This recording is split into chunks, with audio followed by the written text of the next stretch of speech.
Sveiki, mėlyjei.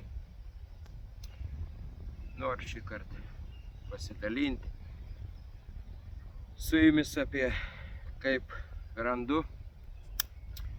Mes krikščionys gyvenam pagal 10 Dievo įsakymų, bet truputį esu buvęs dalinysis, bet aš randu dviejus Dievo įsakymus. Šitaip liktai ir neturėtų būti. Turėtų būti 10 įsakymų, vienokie, bet aš pasidalinsiu. Vienus randu tokius įsakymus. Pirmas įsakymas: neturėk kitų dievų, tik mane vieną.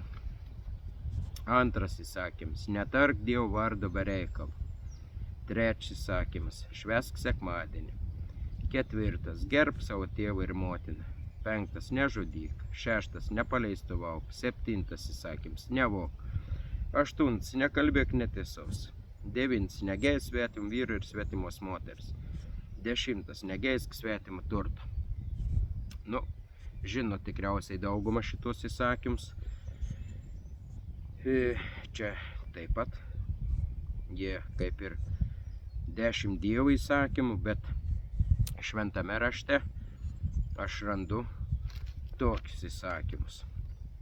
Dievas vieną kartą davė 10 įsakymų, aš taip suprantu, ir kelis kartus nedavė, ir kiek žinau, kad jų nekeitė. Tai dabar 10 Dievo įsakymų, švento rašto Išėjimo knyga, 20 skyrius, nuo 1 iki 17 eilutės.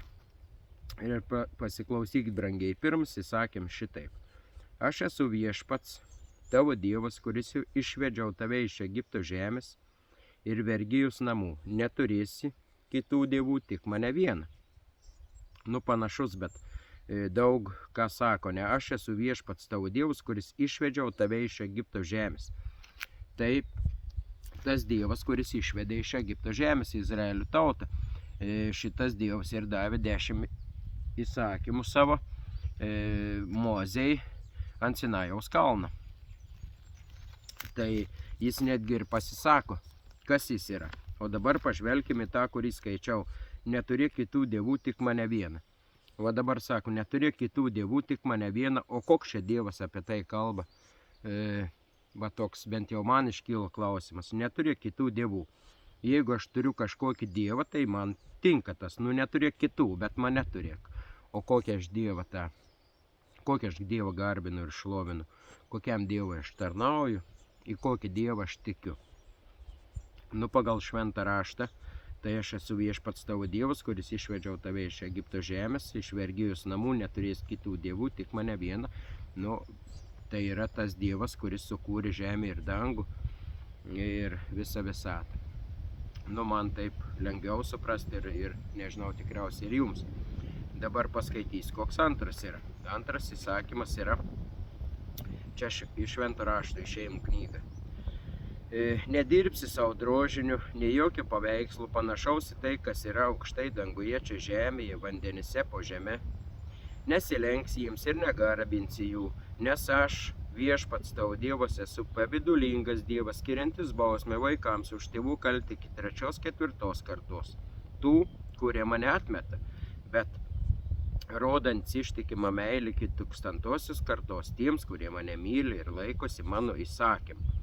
Dar kaip antras įsakymas gale, kurie mane myli ir laikosi mano įsakymų. Tai antras skamba visiškai kitaip, o čia yra įsakymas antras: netark Dievo vardo be reikalo.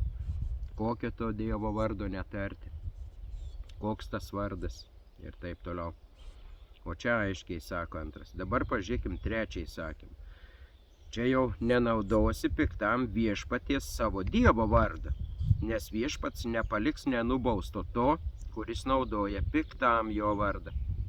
Geram vardą reiškiasi, galima naudoti Dievą, jo garbinti, šlovinti ir taip toliau, bet piktam naudoti, prisekinėti, kažkas panašiai jo, nes taip sako, nenaudos piktam viešpaties savo Dievo vardą, nes viešpats nepaliks nenubausto dar to, kuris naudoja piktam jo vardą. Aiškiai trečias įsakymas sako, bent jau man taip. Čia trečia, kurį skaičiau, švęsk sekmadienį, tai visiškai kitaip yra. Dabar ketvirtas įsakymas iš švento rašto. Atmink ir švęsk šabo dieną. 6 dienas triūsi ir dirbs visus savo darbus, bet 7 diena yra viešpaties tavo Dievo. Šabas. Nedirbs jokio darbo, nei tu, nei tavo sūnus ar duktė, nei tavo vergas ar vergi, nei tavo galvijai, nei ateivis, gyvenantis tavo gyvenvietėse. Juk per 6 dienas viešpats padarė dangų ir žemę, jų ir visa kas juose, bet 7 dieną ilsėjus, todėl viešpats 7 dieną palaimino ir pašventino. Nu va, kaip aiškiai, 4 įsakymas sako, koks Dievas, tas, kuris sukūrė per 6 dienas viską, žemę ir dangų, ir mes žinom, kad sukūrė ir žmogų 5 dieną, taip skaitome šventame rašte, o 6 dieną, 7 dieną tai yra 6 dieną žmogus, sukūrė 7, jis palaimino, palaimino ir pašventino. Ir sako, ir tu ilsėk, šventink tą dieną, nes ta diena yra viešpaties, irgi aiškiai ir suprantama. 5 įsakymas, gerbk savo tėvą ir motiną, kad ilgai gyventumei žemėje, kurią viešpats tavo Dievas tau skiria. Gerbk savo tėvą ir motiną, kad ilgai gyventumei, pažadas, kad ilgai gyventumei žemėje, kurią viešpats tavo Dievas tau skiria. Čia yra 4 įsakymas, gerbk savo tėvą ir motiną. Nieko nesakė apie ilgą gyvenimą, apie žemę, skiriasi visiškai. Taip, čia 5 įsakymas būtų nežudyk, o čia 5 įsakymas, kaip minėjau, gerbk savo tėvą ir motiną. 6 yra nežudysi, visiškai kitaip. 7 įsakymas, nesvetimausi, 8 nevoksi, 9 neliudys melagingai prieš savo artimą, ir 10 negeisi artimo namų, negeisi artimo žmonos, vergo bei vergės ar jaučio ar asilo, bet ko, kas priklauso tavo artimui. Šiandien su asiliukais gal nelabai judinėjim, kad geistume, bet mašinos galime geisti jo kokios, kaip kaimynas turi panašiai. Aišku, tais laikais mašinų nebuvo, tai todėl ir parašyta aiškiai, kad jokio negeisi nieko. Čia apie vergą bei vergės rašo. Dabar galbūt ir yra dar tų vergų šiais laikais, bet tada buvo įsakymai duoti. Ir Jėzus, kiek aš pamenu, viešpats mūsų Dievas, Jėzus Kristus pasakė, kad aš atėjau nepanaikinti įsakymų, o juos įvykdyti. Tai kokius jis omenyje turėjo įsakymus? Jis turėjo įsakymus tuos, kurie buvo parašyti Senajam testamente, kur Išėjimo knygoje yra. Taip, Mozės 5 knygai. Tai tie, kaip sakant, tie įsakymai, tada Jėzus apie juos kalbėjo. Nes kur aš skaitau kitus, kur randu, čia, kurie skiriasi. Tai tie dar nebuvo tokių įsakymų. Nebuvo švęsti sekmadienių parašyta, nebuvo ten dar kažko. Vien žodžiu, ne šitaip. Ne tokio eiliškumo ir ne taip. Tai reiškiasi, Jėzus turėjo omenyje, kaip sakant, kad aš atėjau įvykdyti įsakymus, o ne panaikinti jų, tai tuos 10 Dievo įsakymų įvykdyti. Ir dar kažką yra pasakęs, kad ne viena raidelė nebus greičiau praeis žemė ir dangus negu iš įsakymų nors viena raidelė. Tai daug yra tokių, tai mielieji, aš tokius randu, gal jūs galite irgi pasidalinti, komentaruose parašyti, o kokius įsakymus jūs skaitote. Čia labiausiai krenta į akis, tai čia švęsti sekmadienį ir mes esam pripratę, taip dauguma žmonių švenčiam sekmadienį ir sekmadienį atrodo kaip ir 7 diena, dar mums lietuviams, nes pirmadienis pirma atrodo savaitės diena, o 7 diena atrodo sekmadienis, bet šventame rašte mes randame, kad Jėzų Kristų nukryžiavo 5-dienį, jau be prasidedant šabui skubėjo Jėzų nuimti nuo kryžiaus, nunešė paguldė į kapą ir Jėzus kaip tik tai šabą, tą, kaip sakant, palaimintą 7 Dievo, jo tėvo dieną, visą parą, kaip sakant, nuo saulės nusileidimo iki kitos dienos saulėlydžio, jisai ilsėjosi kape. Nu, buvo nužudytas, bet tai vis tiek poilsis.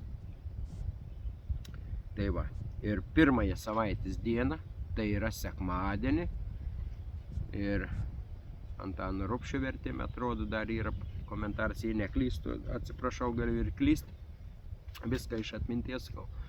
Tai va, tada yra parašyti, kad sekmadienį pirmąją savaitės dieną Jėzus prisikėlė. Tai reiškia, sekmadienis yra pirmoji savaitės diena, o ne septintoji.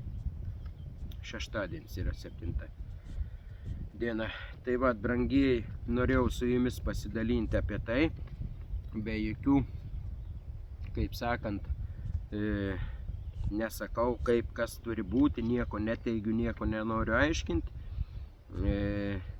Noriu tik tai iš savo patirties dabar dar pasidalinti, kad nu tikrai man buvo galva susisukusi, kai aš šventą raštą skaičiau ir kada perskaičiau tuos įsakymus, tai aš pastebėjau, kad kur mane mokė, tuos, apie kuriuos aš skaičiau, kur neturėjo kitų dievų, tik mane vieną, netark Dievo vardu be reikalo, švęsk sekmadienį, tai reiškia, gerbk savo tėvą motiną, nežudyk, nepaleistvauk, nevok, nekalbėk netiesos, negeisk svetimo vyro ar svetimos moters, ir 10, negeisk svetimų turtą. Nors šventame rašte yra 10 viskas sudėta, o čia jau 9 ir 10 jau yra padalinti kažkaip, nu, tikriausiai, kad būtų 10. Kaip suprant, kad išeitų 10, vat, nu, galėjau iš vis padaryti gal kokį sutrumpinimą ir sutrumpinti 10 Dievo įsakymų. Žinom, kad yra 10 Dievo įsakymų, ir nunešė Mozę ant 2 plokščių, vienoje plokštėje buvo 4 įsakymai, ir kaip suprantu, tai yra santykis su Dievu. Vat pirmieji 4, kuriuos aš skaičiau, nes aš esu viešpats tavo Dievas, kuris išvedžiau tave iš Egipto žemės, iš vergijos namų, neturės kitų dievų, tik mane vieną. Čia sako, Dievas, čia su Dievu santyks, nedirb drožinio, negarbint kažką. 3, nenaudot viešpaties vardu piktam ir švęsti šabo dieną. 4 įsakymas, tai va, visi įsakymai čia yra su Dievu susėję. Skaitant, tai galima lengvai ir paprastai suprasti. O paskui jau nuo 5 įsakymų, jau 5, 6, 7, 8, 9, 10, va, jau šitie 6, tai yra santykiai su žmonėmis, tai mums vieniems su kitais. Gerbk savo tėvų motiną, nežudyti, nevoksi, neliudys melagingai prieš savo artim, negeis savo artim namų, negeis artimo žmonos vergų, vergis, jaučio, asilo, bet ko, kas priklauso tavo artimai. Tai va, viskas jau susijęs su žmonėmis santykiai. Tai daugiau kaip ir Dievas. Ir dar kiek pamenu, noriu su jumis dar pasidalinti, mes žinome, jeigu nežinote, tai tikrai perskaityti galite šventame rašte. Jėzus sako apie 2 didžiausius. Tai reiškia, pirmi 4 yra sudėti į vieną, kad mylės savo viešpatį Dievą visą širdimi, protu, sielą, visomis jėgomis. O antras, sako įsakams, o savo artimą mylės kaip save patį. Tai va, savo artimą kaip save patį. Tai visi 6, tai reiškia, jeigu mylėsi savo artimą, tai nežudysi, nevoksi, neliudysi, negeisi vergo, asilis ir visa kita, jeigu mylėsi savo artimą. O pirmieji 4, tai kad mylėt viešpatį Dievą visą širdį, visą sielą, visomis jėgomis, tai reiškia, vat, nedaryti to, negarbinti jokių drožinių, nenaudoti Dievo vardo, švęsti Dievo dieną, kurią jis palaimina. O šitą dar noriu pasidalinti, kad pastebėjau ir jūs galbūt atkreipsite dėmesį, tai Dievo kūryba, kur aprašo pradžios knygoje, tai, vat, tai dar nebuvo iš viso jokios religijos nebuvo, iš viso buvo tik Adomas, Ieva, jo angelai, ten piktasis jo, ir kuris Ievą sugundė. Tai va, Dievas jau kurdamas pašventino būtent 7 dieną, jo 6 vat, jis dirbo, o 7 palaimino.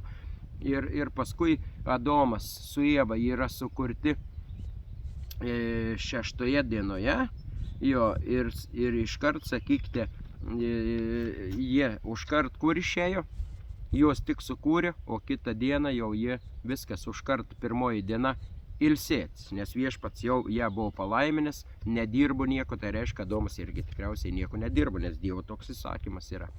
Tai va, iškart išėjo į polis. Jeigu būtų nenusidėję, tai įdomus ir jie būtų po sodą. Taip išėjo ten šeimininkavę savo atsipūtę, atsipalaidavę. Nu, bet jau nebėra kaip būtų buvę, yra taip kaip yra. Tai vad, brangiai, tiek norėjau su jumis pasidalinti. Parašykite komentaruose. Dabar mažiau be įkelų ir truputį mažiau įkelsiu vasarą savo pasidalinimu. Todėl, kad jau mano darbas toks sezoninis, kaip kiti gal girdėjote, dengiu stogus, tai dabar dirbu ir mažiau laisvo laiko. O žiemą, kaip sakant, daugiau turiu. Tai daugiau ir kelsiu. Nu, aišku, kokia Dievo valia bus. Tai iki pasimatymų, brangieji. Parašykite, kaip jums. Tikriausiai nieko nesuerzinau ir nesupykinau, nieko neteigiu. Tik norėjau taip pat pasidalinti su jumis tuo, ką pats radau. Ir pajaučiau ant savęs, kad kai aš pradėjau laikytis tų įsakymų, kurie yra surašyti Senajam testamente, Išėjimų knyga 20 nuo 1 iki 17, kai pradėjau švęsti šeštadienį. Nu, sekmadienį taip pat irgi galima sakyti, ne to, kad aišku, švenčiu kaip sekmadienį kartais ir kažkokį darbą, kažką padarau ten, nu, kaip sakant, o šeštadienį jau stengiuosi laikytis, nieko nedirbti. Vat kas man, kaip sakant, Dievas yra apsakęs, į šabo dieną ir gydė. Fariziejai ant jo pyko, kam jis gydo šabo dieną, kad tai buvo negalima. Gulto nebuvo galima nešti ten, kur išgydė suparalyžiuota. Tai Jėzus per visą davė supratimą, kad gerą daryti galima šabo dieną ir yra kitose švento raštos vietose tai aprašyta. Va, bet vis tiek ta diena yra išskirtinė, jie yra palaiminta ir aš tą palaiminimą jaučiu tikrai švęsdamas šabo dieną. Aš jaučiu Dievo palaiminimą. Tikrai yra ypatinga diena, išskirta diena, ją Dievas išskyrė, palaimino ir kitaip ir negali būti tikriausiai. Jeigu su Dievu tą dieną kartu tikrai šventi, susitinki, tai ji tikrai yra. Aišku, ir visas kitas dienas su Dievu reikia gyventi, bet ta diena ypatinga. Bet ne vien apie tą dieną, apie visus 10 Dievo įsakymų. Tad iki pasimatymų, brangieji. Lauksiu jūsų komentarų. Iki.